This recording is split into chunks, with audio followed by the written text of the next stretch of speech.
அஸ்தியை கரைக்கிறதுக்கு அவனை கூப்பிட்டப்போ ரொம்ப கோவப்பட்டு யாரும் போக கூடாது அப்படின்னு ஒரு பெரிய பிரச்சனையை பண்ணிட்டான்.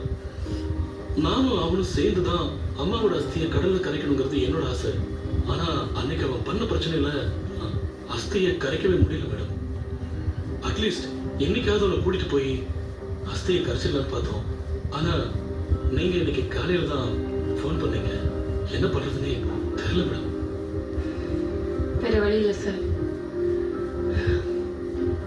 சைக்காட்ரிக் டிபார்ட்மெண்ட் தான் மூவ் பண்ணி ஆகணும். வெளியில ஆதியோட வைஃபும் குழந்தையும் இருக்காங்க. அவங்களுக்கு நான் என்ன பதில் சொல்றது? சின்ன வயசுல என் பாட்டி அவனுக்கு நிறைய கதையெல்லாம் சொல்லுவாங்க. அதையெல்லாம் கேட்டுட்டு அந்த கதையில வர கேரக்டர்லாம் தூங்கும் போது என்கிட்ட வந்து பேசுச்சு அப்படின்னு சொல்லுவான். அப்ப பாட்டி அவங்க எல்லாம் நேர்ல வரமாட்டாங்கடா, நீ கண்டது கனவு அப்படின்னு அவங்க சொல்லுவாங்க. அவன் அதை புரிஞ்சுக்கிட்டு ஓ கனவுன்ட்டு அவன் வேலையை பார்க்க ஆரம்பிச்சிருவான். ஆனா இன்னைக்கு